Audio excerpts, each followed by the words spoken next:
কোন ব্যবসার মধ্যে লাভ আর লস দুইটাই আছে, শুধুমাত্র লাভ আছে এমন কোন ব্যবসা নাই। একটা মাত্র ব্যবসা আছে জীবনে লস নেই, ওটার নাম কি? মাত্র 3 জন কইলো, আর কয়েকজন মনে হয় শুনে নাই এটার কথা। বলেন তো এই ব্যবসাটার নাম কি?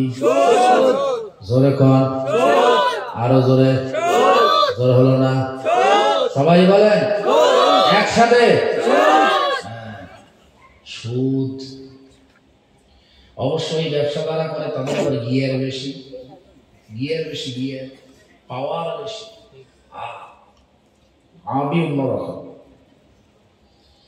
বাজারে যায় বড় সড়ো একটা মাছ কেনে, মোটরসাইকেলের পিছনে বেঁধে নেয়। মোটরসাইকেলের পিছনে বেঁধে নেওয়ার কারণে মাছের লেজটা রাস্তা দিয়ে ছেঁচড়ায় বাড়িতে নিয়ে যায়।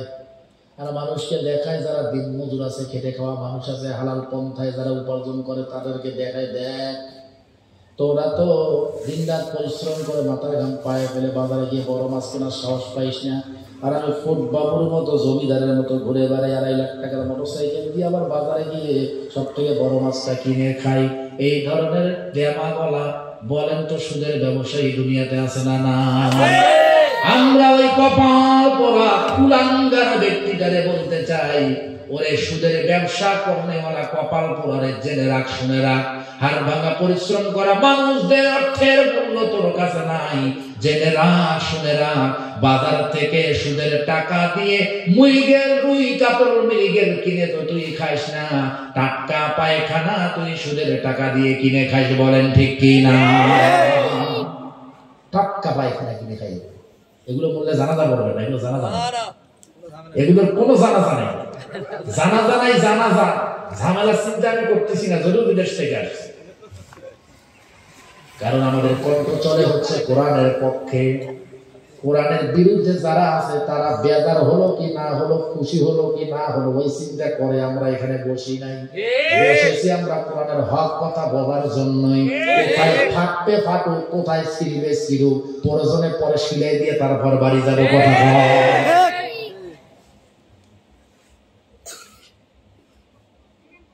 সুদের ব্যবসা, মরার পরে মাইকের ভিতরে ঘোষণা দেয় ইন্না লিল্লাহি ওয়া ইন্না ইলাইহি রাজিউন, পরে থামাই দিবেন। থাম, কেন থামাই দিবেন? রাসূল করিম সাল্লাল্লাহু আলাইহি ওয়াসাল্লামের একটা কথা মনে পড়ে গেল, বলবো নাকি? দয়ার নবীর সামনে এরকম একজন বিধর্মী, এইরকম একজন ইসলামের শত্রু, কোরআনের বিরোধিতা করেনেওয়ালা ব্যক্তি, সুদের ব্যবসায়ীটার মতো এরকম একজন বেঈমান, এরকম একজন কপাল পোড়া মাথা একজন সাহাবী কেটে আনলেন। আনার পরা বললেন, ওগো নবীজি, এই যে একটা মাথা কেটে এনেছে। বলে কার মাথা? করে অমুকের মাথা। আল্লাহ রাসূল বলেন, আলহামদুলিল্লাহি রাব্বিল আলামিন। কেন বললেন? সাহাবী বললেন, ইয়া রাসূলুল্লাহ,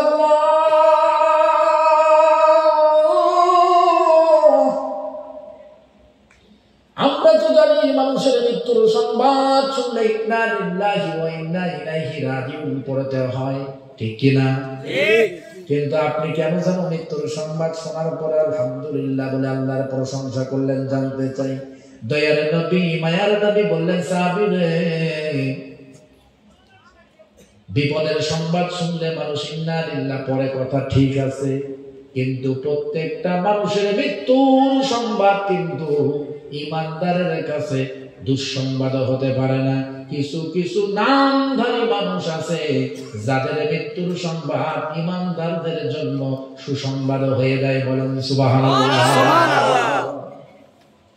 আল্লাহ রাসূল এখান থেকে শিক্ষা দেন, সাহাবীরে, যারা সারাটা জীবন ইসলাম বিরোধী কার্যকলাপ করেছে, ইসলাম বিরোধী কর্মকাণ্ড যারা করেছে, ইসলাম বিরোধী কাজগুলোর সঙ্গে সারাটা জীবন যারা নিজেকে সম্পৃক্ত রেখেছে, সুদ, ঘুষ, জিনা, ব্যভিচারী, অন্যায়, অত্যাচার, এগুলোর সঙ্গে সারাটা জীবন যারা সম্পৃক্ত থেকেছে, এই সমস্ত নামধারী মানুষগুলোর মৃত্যুর সংবাদ যখন সাথে সাথে আলহামদুলিল্লাহ বলে মালিকের দরবারে প্রশংসা করবা, তখন বলেন না সুবহানাল্লাহ।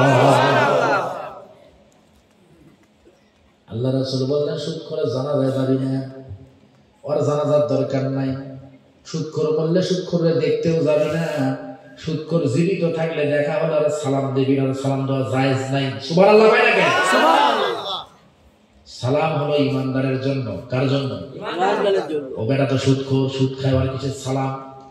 সালাম মানে কি? দোয়া। দোয়া। সালাম মানে কি? দোয়া। সুদখোরের জন্য শান্তির দোয়া করার দরকার আছে নাকি? না। ও বেটা তো খায় হারাম টাকা, ওর আবার কিছু শান্তি আছে? কথা ঠিক কি না? ঠিক। আল্লাহ রাসূল বললেন সুদখোররা দেখলে সালাম দিবা না। তিনটা কথা। সুদখোররা দেখলে সালাম দিবা না, সুদখোর অসুস্থ হলে দেখতে যাবা না, সুদখোর যদি মরে জানাজায় যাবা না। সুবহানাল্লাহ কবেন না? কয়টা কথা বলছেন রাসূল? আমার কথা না, এটা রাসূলের কথা। সুবহানাল্লাহ কইতেন না? কয়টা কথা বলছেন রাসূল? নাম্বার 1, সুদখোররা দেখলে সালাম দেওয়া যাবে না। 2 নাম্বার, সুদখোর অসুস্থ হলে দেখতে যাবেন না। তবে হ্যাঁ, কোন মুমিন যদি অসুস্থ হয় দেখতে যাবে। রাসূল বলেছেন কোন অসুস্থ মুমিনকে যদি কোন মুসলমান দেখতে যায় দিনের বেলা, ওই দিন সকাল থেকে সন্ধ্যা পর্যন্ত ৭৪,০০০ ফেরেশতা তার জন্য জান্নাতের দোয়া করে। ইমানদার যদি অসুস্থ হয় দেখতে যাবেন, হাদিয়া নিয়ে যাবেন, ফল ফ্রুটস নিয়ে যাবেন, রান্না করা খাবার যেটা খেতে পারে সেটা নিয়ে যাবেন। আল্লাহ আপনাকে জান্নাতি খাবার খাওয়ায় দিবেন। এই ব্যাপারে আমার অন্য একটা আলোচনা আছে, আজকে এই ব্যাপারে আমি বলবো। রাসূল 3 নম্বরে বললেন যদি মরে, জানাজা আছে না? হয় না কেন? সুদখোরের জানাজা আছে না? কুকুর যদি মরে, শিয়াল যদি মরে, কোন একটা জানোয়ার যদি মরে, গর্ত খুঁড়ে আমরা ওইটার পুঁতে রাখি গর্তের মধ্যে, ঠিক কিনা? রাসূল বললেন কুকুর, শিয়াল, জানোয়াররা যেমন গর্ত খুঁড়ে পুঁতে রাখা হয়, ঠিক তেমনি ভাবে সমাজের নামধারী মুসলমান যারা আছে, যারা সারাটা জীবন ইসলাম বিরোধী কার্যকলাপের সঙ্গে নিজেকে জড়িয়ে রেখেছে, ওই নামধারী মানুষরূপী জানোয়ারগুলো মরবে যখন, মরার সঙ্গে সঙ্গে কুকুর, শিয়াল, জানোয়ারের মতো গর্ত খুঁড়ে পুঁতে রাখবা তখন। বলেন সুবহানাল্লাহ। এগুলোর গোসলের দরকার নাই, দাফন কাফনের দরকার নাই, নামাজের দরকার নাই, কিচ্ছুর দরকার নাই, শুধু গর্ত খুঁড়বেন আর পূজা রাখবেন। শিক্ষা হলো রাসূলের। শিক্ষা কার? রাসূলের। তবে হ্যাঁ, ইমানদার যদি মরে যায় জানাজা যাওয়ার দরকার আছে না নাই? আছে। মুমিন যদি মরে যায় মুমিনের জানাজায় যাওয়ার দরকার আছে না নাই? আছে। মুমিন যখন মরবে রাসূল বলেছেন কোন মুমিনের মৃত্যুর সংবাদ যদি পাও, সে পরিচিত হোক বা না হোক, রক্তের হোক বা না হোক, কাছের হোক বা না হোক, মৃত্যুর সংবাদ শুনলেই, ইমানদারের মৃত্যুর সংবাদ শুনলেই জানাজার নামাজে অংশগ্রহণ করবা। কারণ জানাজার নামাজে যত বেশি অংশগ্রহণ করবা, তত তোমার হৃদয়ে তার ভিতরে জাহান্নামের ভয় পয়দা হবে। বলেন ঠিক কি না? ইমানদারের মৃত্যুতে যাবেন, চেনেন বা না চেনেন, পরিচিত হোক বা না হোক, কাছের হোক বা না হোক, রক্তের হোক বা না হোক। তবে সুদখোর যদি মরে জানাজায়, জানাজা নেই, জানাজা আছে? সুদখোরের জানাজা আছে? নাই। ইমানদারের হবে জানাজা।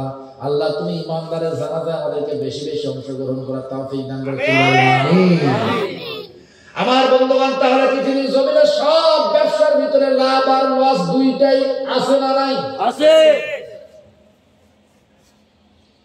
কিন্তু আল্লাহ রাব্বুল আলামিন 3টা লাভজনক ব্যবসা দিলেন। 3টা। কয়টা? 3টা। আল্লাহ বলেন গোলাম রে, 3টা লাভজনক ব্যবসা দিলাম। এই 3টা লাভজনক ব্যবসা তুই যদি করতে পারিস, আমি আল্লাহ গ্যারান্টি দিলাম জীবনে কোনোদিন লস হবে না, লস হবে না। দুনিয়াও লাভ, মৃত্যুর পরে জান্নাতেও লাভ। বলেন সুবহানাল্লাহ। ব্যবসা কয়টা? 3টা। আরো জোরে কয়টা? 3টা। আল্লাহ রাব্বুল আলামিন বলেন ইন্নাল্লাযীনা ইয়াতলুনা কিতাবাল্লাহ।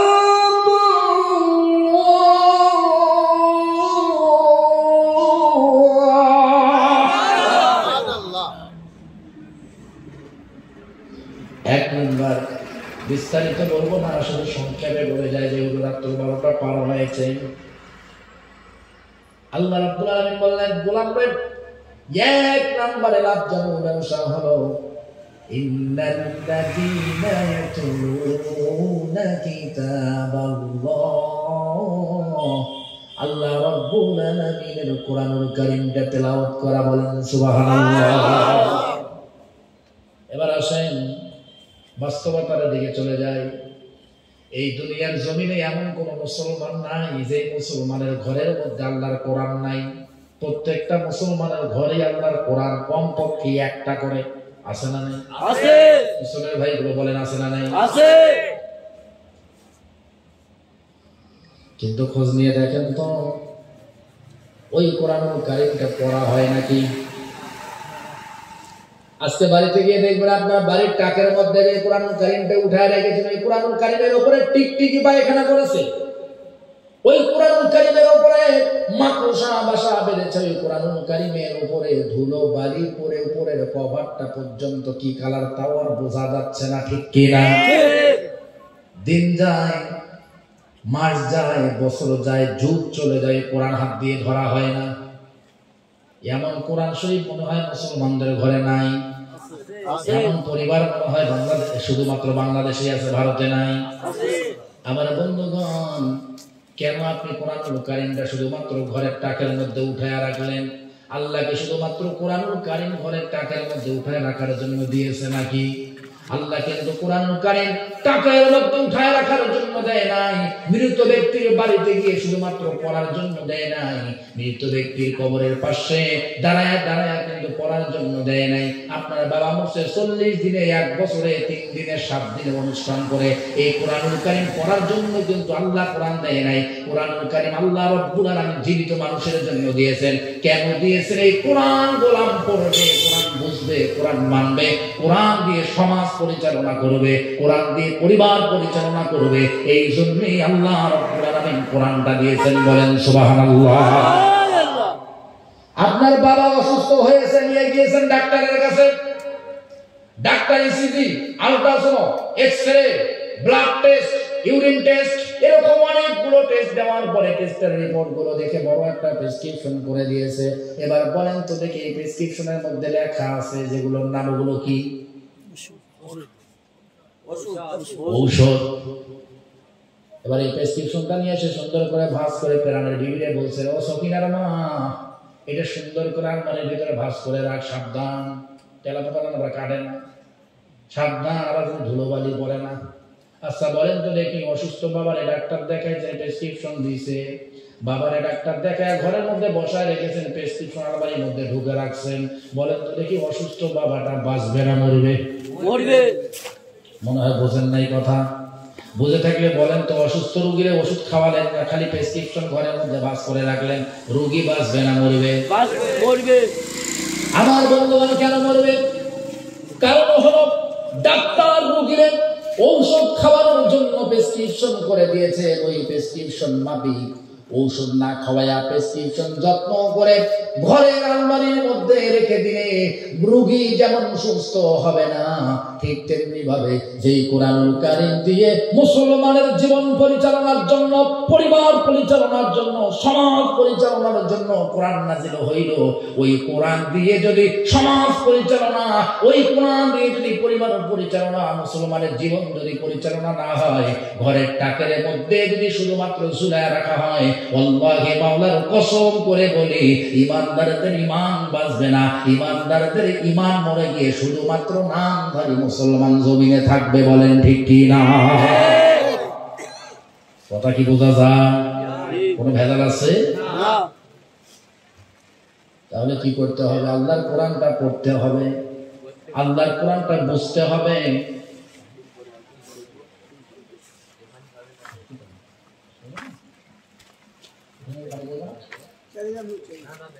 ঠিক আছে, অসুবিধা হবে না, অসুবিধা হবে না, আপনি বলেন। শুনবো? চলবে? 5-10 মিনিট চলবে, কষ্ট হবে না তো? থাকবেন ইনশাআল্লাহ? ইনশাআল্লাহ। হাত তুলুন তো, কারা কারা থাকবেন না?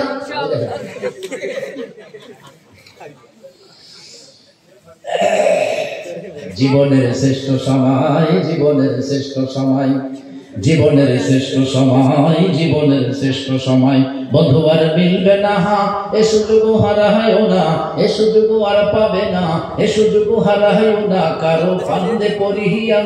সারাটা জীবন যাইব কান্দিয়া কান্দিয়া, সারাটা জীবন যাইব কান্দিয়া কান্দিয়া, সারাটা জীবন যাইব কান্দিয়া কান্দিয়া, সারাটা জীবন যাইব কান্দিয়া কান্দিয়া।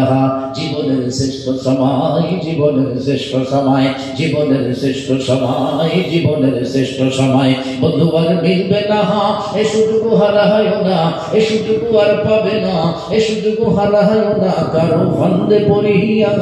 সারাটা জীবন যাইব কান্দিয়া কান্দিয়া, সারাটা জীবন যাইব কান্দিয়া কান্দিয়া, সারাটা জীবন যাইব কান্দিয়া কান্দিয়া, সারাটা জীবন যাইব কান্দিয়া কান্দিয়া। ঠিক কি না? জীবনের শ্রেষ্ঠ সময়গুলোর মূল্য দেওয়ার দরকার আছে না নাই? এই আজকে সময়টা এখানে আমাদের যাচ্ছে, এই সময়টার মূল্য দুনিয়ার কোনো মানুষ দিবেন না, দিবেন যিনি কে। সারা জীবনে কত সময় নষ্ট হয়েছে, সারা জীবনে। এই যে আজকে বাজে রাত্র 12টা কত মিনিট? আপনাদের ঘড়িতে 12টা কত মিনিট? আপনাদের ঘড়িতে বাজে 12টা 18 মিনিট। এইরকম জীবনে কত রাত্র 12টা 18 মিনিট চলে গিয়েছে দুনিয়াবি কাজের জন্য।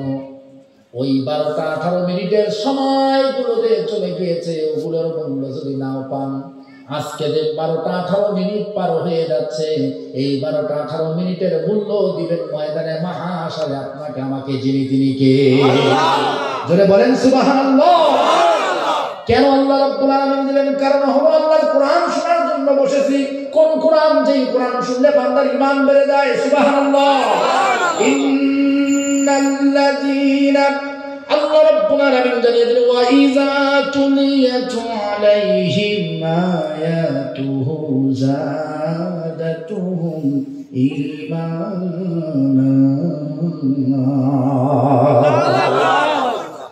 তুলিয়াত আলাইহিম আয়াতুহু যাদাতুহুম ঈমানা। এই কোরআন শুনলে ঈমান বাড়িয়ে দেন যিনি, তিনি হলেন আল্লাহ। বলেন সুবহানাল্লাহ। তাহলে আল্লাহ রাব্বুল আলামিন এক নাম্বার বললেন, ইন্নাল্লাযীনা ইয়াতলুনা কিতাবাল্লাহ।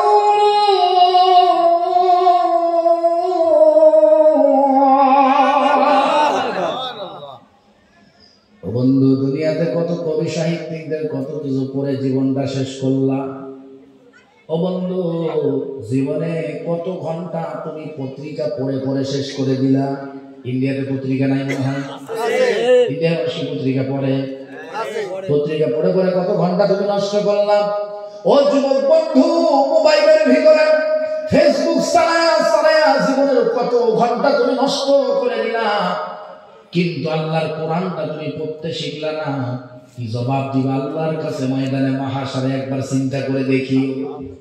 আল্লাহ তোমার মাথাটা এমনি দেয় নাই, মাথাটা দিয়ে চিন্তা করার জন্য নিচে। গোলাম রে, মাথা দিলাম, মাথার ভিতরে একখানা মেমোরি কার্ড চেক করে দিলাম। যেই মেমোরি কার্ড দিয়ে ভালো মন্দ নির্ণয় করার ক্ষমতা আমি আল্লাহ দিলাম। সুবহানাল্লাহ।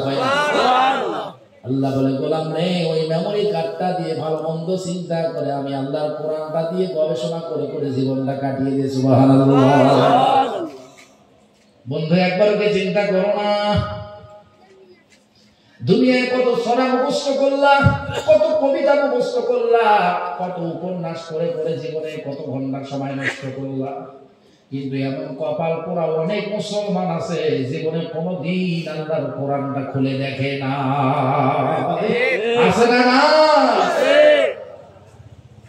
শতকরা ৮০ জন মুসলমান কোরআনই পড়তে জানে না। যারা আবার একটু জানে তাদের মধ্যে শুদ্ধভাবে পড়নেওয়ালা ব্যক্তির অভাব বড়ই। কথা ঠিক কিনা? শুদ্ধভাবে পড়নেওয়ালা ব্যক্তির বড়ই অভাব। ও বন্ধু, কি আর লাগে? মাত্র 3টা মাস 1টা ঘন্টা করে সময় ইমাম সাহেবের কাছে গিয়ে দাও, হাফেজ সাহেবের কাছে গিয়ে 1টা করে ঘন্টা তুমি দাও। মাত্র 3টা মাস ময়দানে মাহশারে আল্লাহর কাছে বলতে পারবো, ও আল্লাহ, কোন আমল যদি নাও করে থাকি, একটা আমল করছি, তোমার কোরআনটা তেলাওয়াত শিখে দৈনিক 1 ঘন্টা করে তোমার কোরআন তেলাওয়াত করে জীবনটা কাটিয়েছি। সুবহানাল্লাহ। আমার বন্ধু সূরা ফাতিহা তেলাওয়াত করতে পারে না এমন মুসলমানের সংখ্যাই কম না বেশি? বন্ধু রাগ করিও না, তোমারে খাটো করার জন্য আসি নাই, তোমার ইজ্জত নষ্টের জন্য আসি নাই। বড় কষ্ট হয় তখন, দুনিয়ার সব ডিগ্রি অর্জন করলা, কোরআন পড়তে পারো না তুমি যখন। বড় আফসোস লাগে তখন, সারাটা জীবন কাটিয়ে দিলা আল্লাহর কোরআনটা তুমি পড়ো না যখন। বড় ভয় লাগে তখন, আল্লাহর কোরআন না মেনে জীবনটা কাটিয়ে দিয়ে কবরে যাও যখন। বড় আফসোস হয় তখন, আল্লাহর কোরআন সিনার ভিতরে না নিয়ে ময়দানে মাহশরে দাঁড় হবা তুমি যখন, ঠিক কি না? মনে রাখবা বন্ধু, এই কোরআন কিন্তু এমন একটা নিয়ামত, এই কোরআন কিন্তু ময়দানে মাহশরে অনেক ব্যক্তিদের পক্ষে ওকালতি করে আল্লাহর কাছে, অনেক ব্যক্তিদের পক্ষে ওকালতি করে কোরআন কিন্তু অনেক ব্যক্তির জান্নাতের ভিতরে ঢুকাইয়া দিবে। সুবহানাল্লাহ। সুবহানাল্লাহ থাক, আগামীকাল বলেন, জোরে বলেন না সুবহানাল্লাহ। এই কোরআন কারো পক্ষে ওকালতি করে জান্নাতে ঢুকাবে, আবার এই কোরআন ময়দানে মাহশরে কারো বিরুদ্ধে অবস্থান নিয়ে জাহান্নামে ঢুকাইয়া দিবে। নাউজুবিল্লাহ। বন্ধু, আল্লাহ তোমারে কত সুন্দর দুইটা চোখ দিল, এই চোখগুলো তো তুমি হারাম জিনিস দেখে দেখে শেষ করলা। কত সুন্দর দুইটা কান দিল, এই কানগুলো দিয়ে বাজে গান বাজনা শুনে শুনে তুমি জীবনটা শেষ করলা। মনে রাখবা বন্ধু, এই চোখ কিন্তু মহামূল্যবান নিয়ামত। এইটা যে কত বড় নিয়ামত তুমি তো বুঝবা না। যে ব্যক্তিরা সারা জীবন দুনিয়ার আলো দেখে নাই, ওই জানে চোখ কত বড় নিয়ামত, ঠিক কি না? যুবক বন্ধু, এই চোখ দিয়ে তুমি হারাম জিনিস দেখে দেখে চোখটা নষ্ট করলা, ফিরে আসো। যুবক বন্ধু, এই কান দিয়ে হেডফোন লাগায়া ঘন্টার পর ঘন্টা বাজে গান শুনে শুনে কানগুলো নষ্ট করলা। এই কান কিন্তু ময়দানে মাহশরে তোমার বিরুদ্ধে আল্লাহর কাছে সাক্ষী দিবে, ঠিক কি না? এই চোখগুলো বাজে জিনিস দেখে দেখে নষ্ট করলে, এই চোখগুলো কিন্তু তোমার বিরুদ্ধে আল্লাহর কাছে মামলা দায়ের করবে কিয়ামতের দিন। বন্ধু আসো না, ওই চোখগুলো দিয়ে আল্লাহর কোরআনটা একটু মেলে দেখি, আল্লাহর কোরআনের হরফগুলো দেখি। চোখটাও কালো, কোরআনের হরফগুলোও কালো। কালো জিনিস দিয়ে দুনিয়ার সব যে আল্লাহ তোমারে দেখায় বন্ধু, ওই কালো চোখটা দিয়ে আল্লাহর কোরআনের কালো হরফগুলো দেখো, পড়ো, চিন্তা করো, গবেষণা করো আর ভাবো। এত মহামূল্যবান নিয়ামত খানা আল্লাহ রাব্বুল আলামিন তোমার জন্য দিল, তোমার সঠিক পথ পাওয়ার জন্য দিল। সেই কোরআনটা তুমি কেন পড়ো না বন্ধু? সেই কোরআনটা তুমি কেন মানো না বন্ধু? আল্লাহ রাব্বুল আলামিন এই কোরআনটারে পাহাড়ের সঙ্গে উদাহরণ সেট করে দিয়ে একটা আয়াত নাযিল করে দিয়েছেন। সুবহানাল্লাহ। আল্লাহ বলেন, লাউ আনজালনা হাযাল কুরআনা আলা জাবালিন লারাআইতাহু খাশিআন মুতাসাদ্দিআন মিন খাশিয়াতিল্লাহ।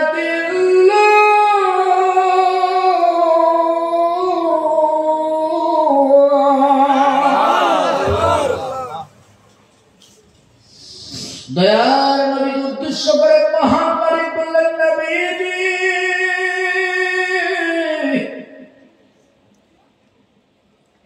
এই কোরআনুল কারীম যদি আমি পাহাড়ের উপরে নাযিল করতাম, কোন কোরআনুল কারীম? যে কোরআনুল কারীম মানুষের জন্য আল্লাহ নাযিল করেছেন। আল্লাহু আকবার।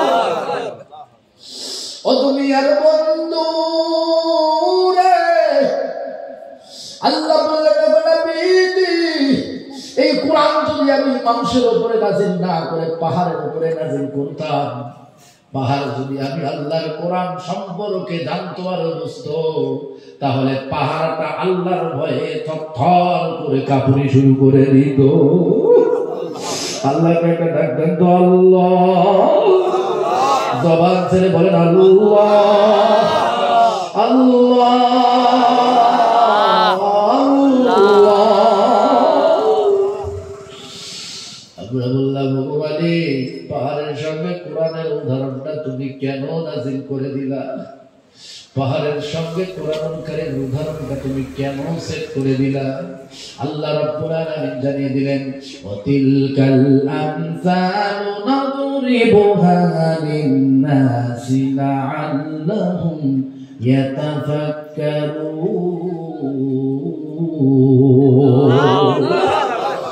আল্লাহ বলেন, পাহাড়ের সঙ্গে আমি কোরআনকারীর উদাহরণটা এই জন্য সেট করে দিলাম, মানব জাতি যেন চিন্তা করে, হায় রে, যেই কোরআন পাহাড়ের উপরে নাজিল করলে পাহাড় ফেটে চৌচির হয়ে যেত, যেই কোরআনকারী পাহাড়ের উপরে নাজিল হলে পাহাড় আল্লাহর ভয়ে থরথর করে কাঁপত, ওই কোরআন মানব জাতির জন্য মহান মালিক নাজিল করে দিয়েছেন। তাহলে ওই কোরআন নিয়ে মানব জাতির কতটা চিন্তা করা দরকার, কতটা ভাবার দরকার, কতটা কোরআন নিয়ে গবেষণা করা দরকার, কোরআন পড়ে কতটা মহব্বত করা দরকার, ওই কোরআনটা পড়ে, কোরআনটা বুঝে, কোরআনটা মেনে কিভাবে জীবন পরিচালনা করা দরকার, এই চিন্তা চেতনা যেন মানুষের ভিতরে ঢুকে যায়।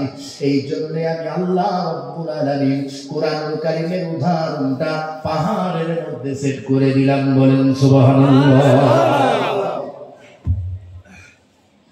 বন্ধু, এই কোরআনটা তো হলো অফুরন্ত মধুর ভান্ডার।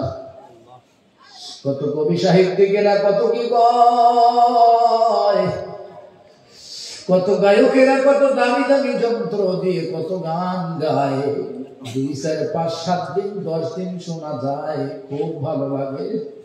যদি 2, 4, 5, 6 মাস বয়স হয়ে যায়, ওই গানটা কিন্তু যত দামি যন্ত্র দিয়ে বাজাক না কেন আর শুনতে ভালো লাগে। কথা কয় না কেন ভালো লাগে? ও বন্ধু, কিন্তু তাকিয়ে দেখো তো, লক্ষ্য করে দেখো তো, আল্লাহ এমন একটা গ্রন্থ তোমার জীবন পরিবর্তনের জন্য নাজিল করে দিল, তোমার জান্নাত পাওয়ার জন্য নাজিল করে দিল। ওই গ্রন্থ একদিন নয় বন্ধু, একদিন নয়, 2 দিন নয়, 1 বছর নয়, 2 বছর নয়, 1500 বছর ধরে জমিনে ওই কোরআনুল কারীমের তেলাওয়াত চলছে। আল্লাহে মাওলার কসম করে বলি, যতই দিন যায় ততই মনে হয় আল্লাহর কোরআনটা মনে হয় নতুন হয়ে যাচ্ছে। বলেন সুবহানাল্লাহ। ছোট্টবেলা চিন্তা করে দেখেন তো, ছোট্টবেলা বয়স যখন 7 থেকে 8 বছর হয়েছিল, দাদু নানুর হাত ধরে মসজিদে গিয়েছিলাম সালাত আদায়ের জন্য। যখন এই মসজিদে গিয়েছিলাম, ইমাম সাহেবের পিছনে দাঁড়ায় ছিলাম। যখন ইমাম সাহেবের পিছনে গিয়ে হাত বেঁধেছ, তখন ইমাম সাহেবের জবান থেকে একটা সূরার তেলাওয়াত শোনা গিয়েছিল। ওই সূরাটার নাম হলো সূরাতুল ফাতিহা। সুবহানাল্লাহ। আমার বন্ধু ইমাম সাহেব কত সুন্দর করে তেলাওয়াত শুরু করে দিয়েছিলেন, আলহামদুলিল্লাহি রাব্বিল আলামিন আর-রাহমানির রহিম মালিকি ইয়াউমিদ্দিন ইয়্যাকা না'বুদু ওয়া ইয়্যাকা নাস্তাঈন ইহদিনাস সিরাতাল মুস্তাকিম সিরাতাল লাযীনা আন'আমতা আলাইহিম গায়রিল মাগদুবি আলাইহিম ওয়ালাদ-দাল্লিন।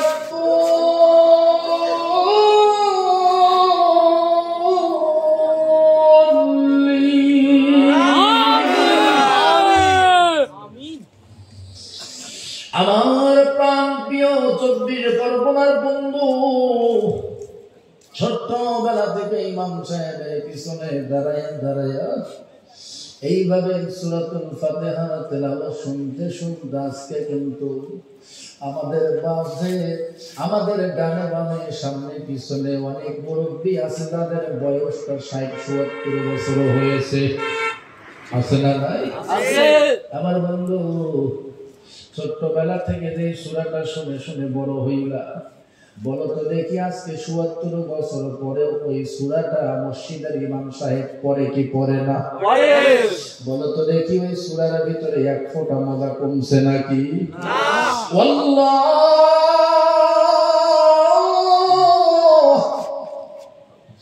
ওয়াল্লাহি মাওলার কসম করে বলি বন্ধু, ছোট্টবেলা থেকে সূরা ফাতিহার তিলাওয়াত শুনতে শুনতে আজকে বয়সটা ৭০-৮০ বছর হয়ে গেল অনেকের। আজ পর্যন্ত আল্লাহর কোরআনুল কারীমের সূরাতুল ফাতিহার তিলাওয়াতের মধ্য থেকে এক ফোঁটা স্বাদ কমে নাই, মজা কমে নাই, মধু কমে নাই। এই সূরাতুল ফাতিহার ভিতরে অফুরন্ত মজা দিয়েছেন যিনি, তিনি কে? আর জোরে বলো সুবহানাল্লাহ। এই জন্যই তো আমার বন্ধু মক্কার যে কাফের মুশরিকের আন্ডা বাচ্চাগুলো রাসূলের শরীরে পাথর মেরে মেরে শরীরটা রক্তাক্ত করে দিয়েছিল। মক্কার যে কাফের মুশরিকের আন্ডা বাচ্চাগুলো রাসূলের দিনের দাওয়াতের কারণে পাগল বলে গালি দিয়েছে। মক্কার যে কাফের মুশরিকের আন্ডা বাচ্চাগুলো রাসূলের দরবারে গিয়ে রাসূলকে অপমান করেছিল, ওই মক্কা কাফের মুশরিকের আন্ডা বাচ্চাগুলোই কিন্তু রাতের অন্ধকারে দয়ার নবীর ঘরের পাশে ঘন্টার পর ঘন্টা দাঁড়ায়া দাঁড়ায়া দয়ার নবীর জবান দিয়ে মধুর মাখা কণ্ঠে রাসূলের কণ্ঠ থেকে কোরআনের তেলাওয়াত শ্রবণ করেছিল। আর জোরে বলেন না সুবহানাল্লাহ। আমার বন্ধু এই জন্য বলে যাই রে, শুধুমাত্র তোমার জীবনের অল্প কয়েক দিনের জন্য নয়, ১৫০০ বছর ধরে আল্লাহর কোরআনুল কারীমের তেলাওয়াতটা জমিনে চলছে। আজ পর্যন্ত এমন কোন বেঈমান নাই, এমন কোন বেঈমান নাই বলতে পেরেছে আল্লাহর কোরআনের তেলাওয়াত ভালো লাগে না। কারণ আল্লাহর কোরআনের তেলাওয়াত কিয়ামত পর্যন্ত চলবে। এক ফোঁটা মধু আমার আল্লাহর কোরআন থেকে কমবে না, এক ফোঁটা মধু এটার থেকে সরে যাবে না। এই কোরআনটা অফুরন্ত মধুর ভান্ডার বানায়া আল্লাহ রব্বুল আলামিন দয়া করে মায়া করে দয়ার নবীর উপরে নাযিল করে দিলেন। বলেন সুবহানাল্লাহ। যদি আগুন লেগে ধ্বংস হয়ে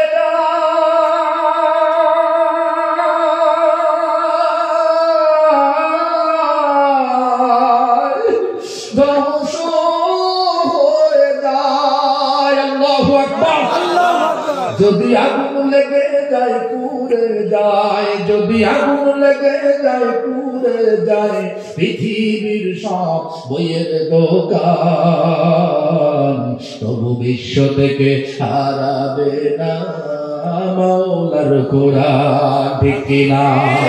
যদি আগুন লেগে ধ্বংস হয়ে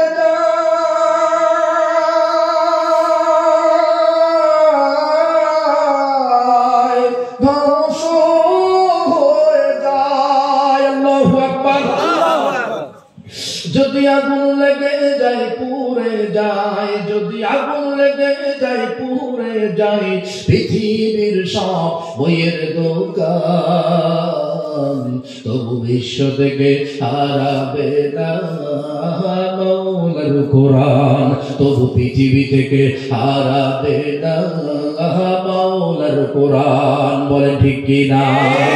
ও দুনিয়ার বামপন্থীরা, ও দুনিয়ার ইসলামকে নিয়ে ষড়যন্ত্রকারীরা, জেনে রাখো, শুনে রাখো, যুগে যুগে যারা আল্লাহর কোরআনকে নিয়ে ষড়যন্ত্র করেছে, আল্লাহর কোরআনটা জমিন থেকে বিদায় করবার জন্য যারা ষড়যন্ত্র চালিয়েছে, কেউ রেহাই পায় নাই, কেউ রেহাই পায় নাই।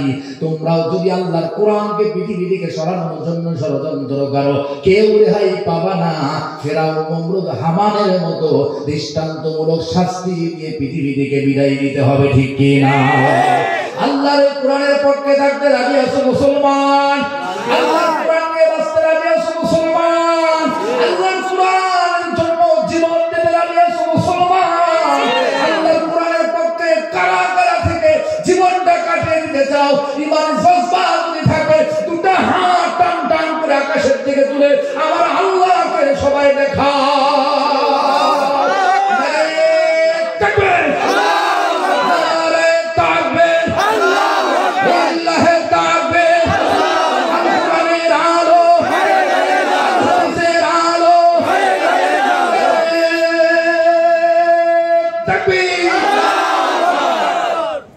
আল্লাহ তুমি মাহফিলকে কবুল করে নাও।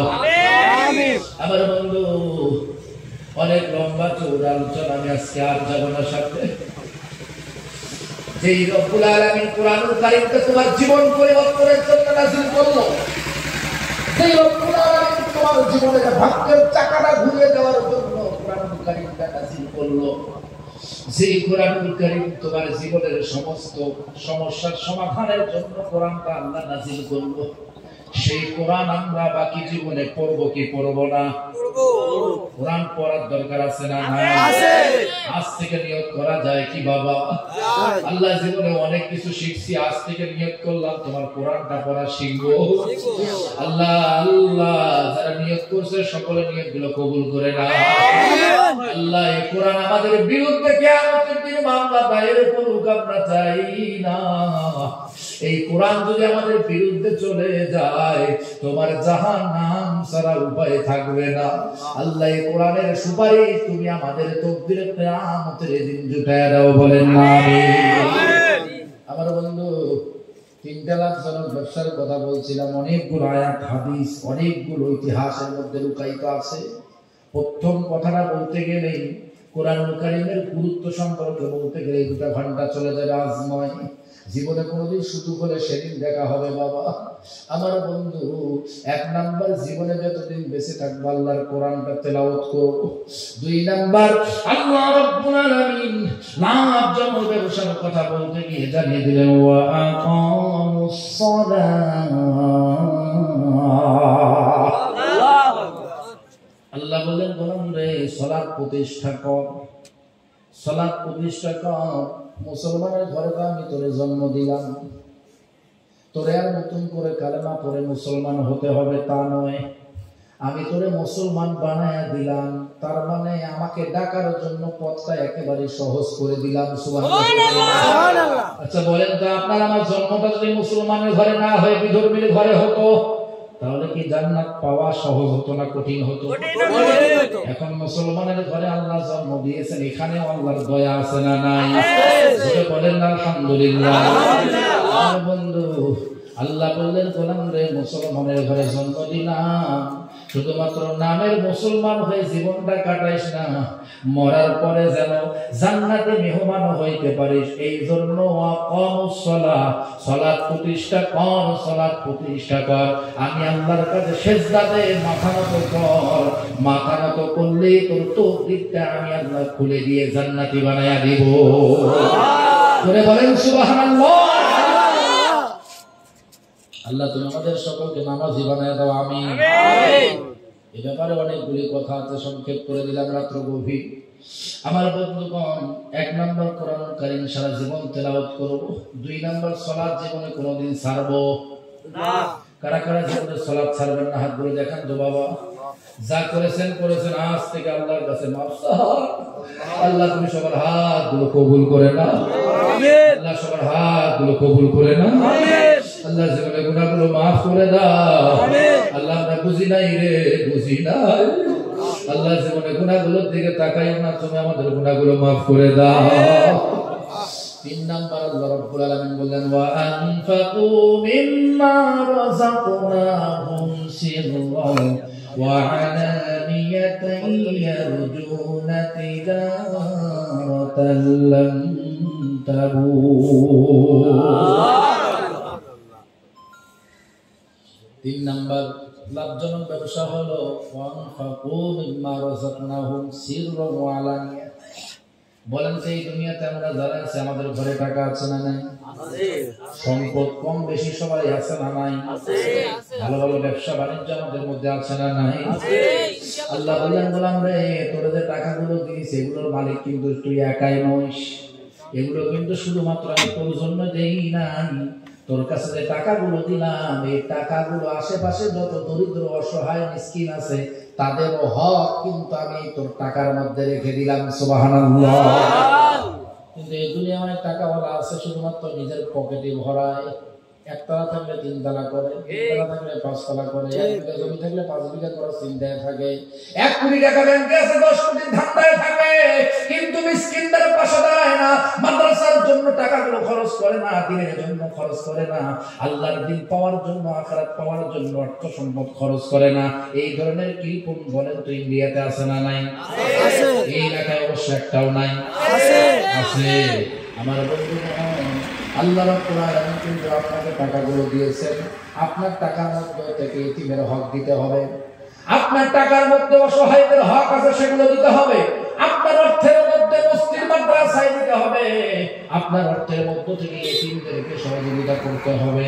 আল্লাহ রাব্বুল আলামিন বললেন, ইন্নাল্লাহা আশতারা মিনাল মুমিনিনা আনফুসাহুম ওয়া আমওয়ালাহুম বিআন্না লাহুমুল জান্নাহ। আওয়াজ দিয়ে বলেন না সুবহানাল্লাহ। আল্লাহ বললেন,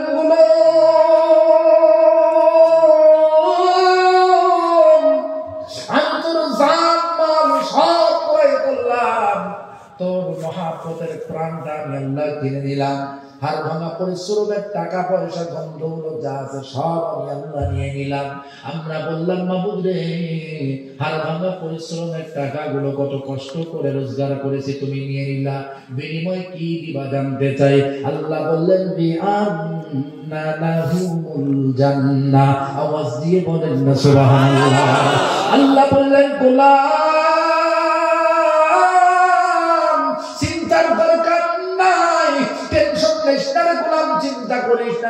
চিন্তা করিস না, তোর হাড় ভাঙা পরিশ্রমের টাকাগুলো আমি নিলাম, আমি তোর ধন সম্পদ অট্টালিকা জানমাল সব নিয়ে নিলাম, এর বিনিময়ে ময়দানে মাহশারে আমি আল্লাহ তোরে জান্নাতি মেহমান বানায়া দিলাম। জোরে বলেন না সুবহানাল্লাহ। ওই জান্নাতের আশা আছে না নাই? আছে। আমার বন্ধু রাসূল কারীম সাল্লাল্লাহু আলাইহি সাল্লাম যখন দেখলেন মসজিদে নববীর জায়গাটা, মসজিদে নববীর জায়গাটা যখন ছোট হয়ে যাচ্ছিল, ছোট্ট একটা জায়গার মধ্যে মসজিদ নববী, মদিনার মসজিদ, আমার বন্ধুগণ, মসজিদের মুসল্লি যত দিন যাচ্ছিল ততই মুসল্লি বাড়তেছিল। সুবহানাল্লাহ, সুবহানাল্লাহ। দয়ার নবী দেখলেন মসজিদে নববীর মধ্যে আর মুসল্লিদের জায়গা হয় না। মসজিদ নববীর সামনের জায়গাটা ছিল একদম বেঈমানের। কষ্ট হয় না? না করতেছে না? কথা বোঝা যাচ্ছে? হ্যাঁ।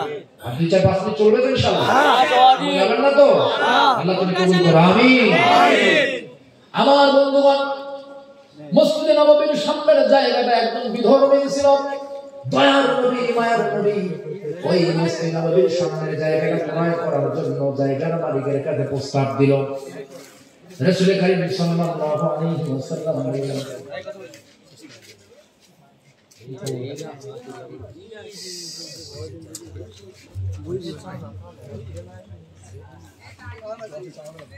এই বাবুরা তোমরা বসো, আর সাইড এই দিকে এই সব চলে আয়, সামনে চলে আয়, সবাই চলে আয়, সামনে চলে আয়, এই সবাই চলে আয়, সবাই চলে আয়। কোন সমস্যা? সবাই চলে আয়, সমস্যা আছে? আল্লাহ তুমি মাহফিল কবুল করে আমাদের জীবনে মাফ করে আজকে মাহফিল বলেন আমিন।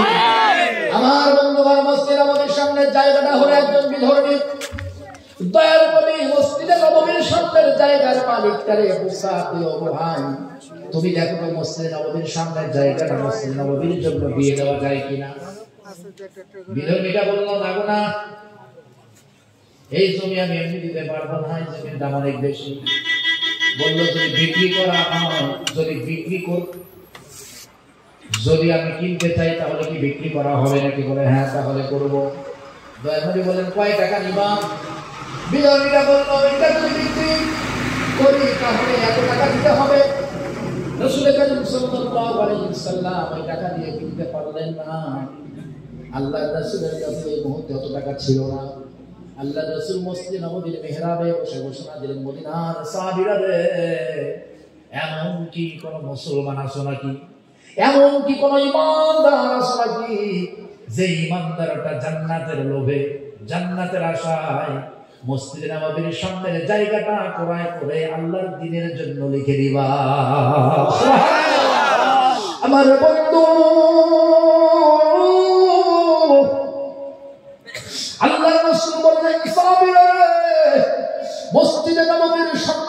জায়গাটা ক্রয় করে কোনো ব্যক্তি যদি আল্লাহর ঘরের জন্য করে দিতে পারে, দ্বীনের জন্য, ইসলামের জন্য যদি লিখে দিতে পারে, আমি রাসূল ঘোষণা দিয়ে দিলাম ওই ব্যক্তিটার জন্য কিয়ামতের দিন আল্লাহর জান্নাত ওয়াজিব হয়ে যাবে।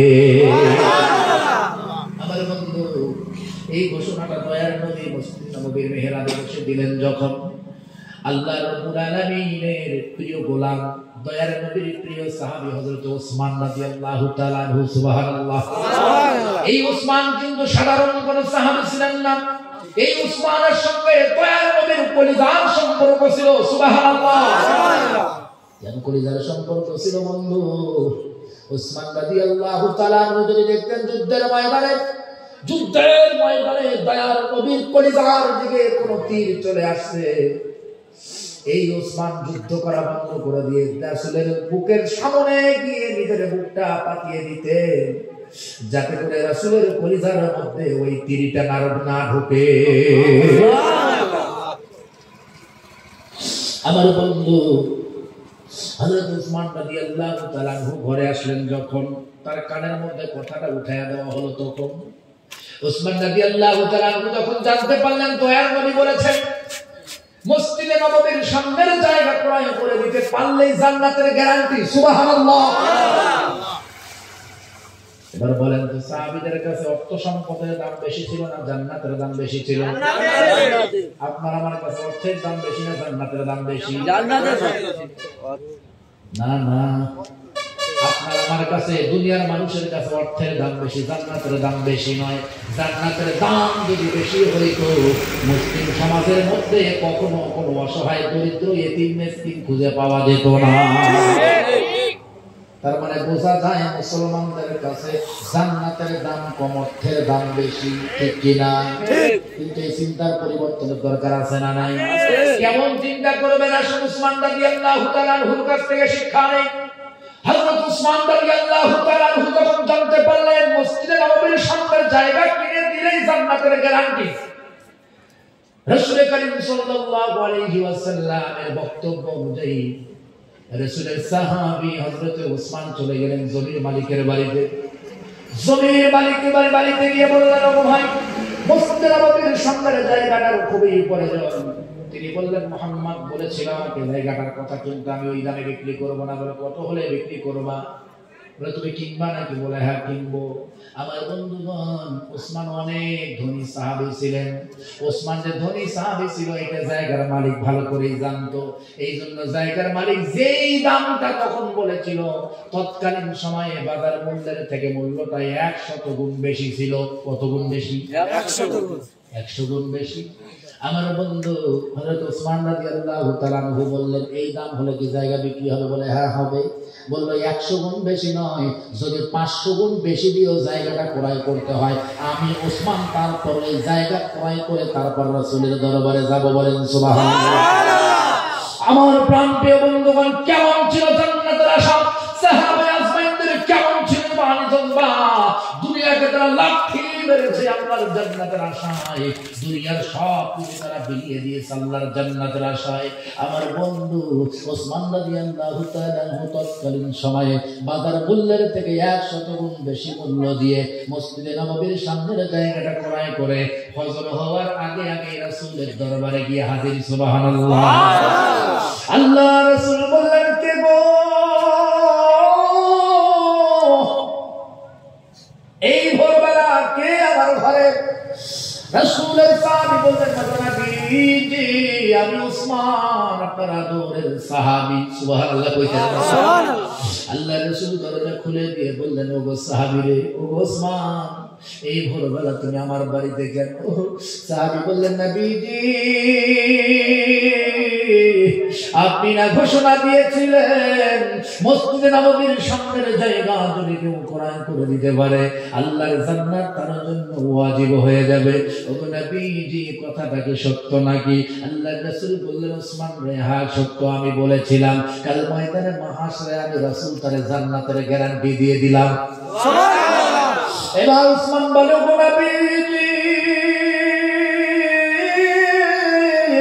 এই ভয়ের জমির কাগজপত্র আমি জমির মালিকের কাছ থেকে জমিটা ক্রয় করে এনেছি।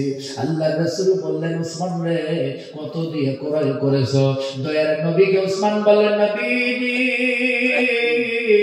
বর্তমান বাজারের থেকে 100 গুণ বেশি মূল্য দিয়ে আমি জায়গাটা ক্রয় করেছি। আল্লাহ রাসূলের চোখ দিয়ে টপ টপ করে পানি পড়া শুরু হয়েছে। আল্লাহু আকবার। দয়ার নবীর চোখ দিয়ে টপ টপ করে পানি পড়া শুরু হয়েছে। আল্লাহ রাসূল বলেন, ওসমান রে এত বেশি দাম দিয়ে জায়গা কেন কিনতে গেলি? সাহাবী বললেন, নবীজি 100 গুণ বেশি দিয়ে শুধু নয় গো, জীবনের সমস্ত উপার্জিত অর্থগুলো যদি কিনতে দেওয়া লাগতো, আমি ওসমান জীবনের উপার্জিত সমস্ত অর্থগুলো দিয়ে দিতাম।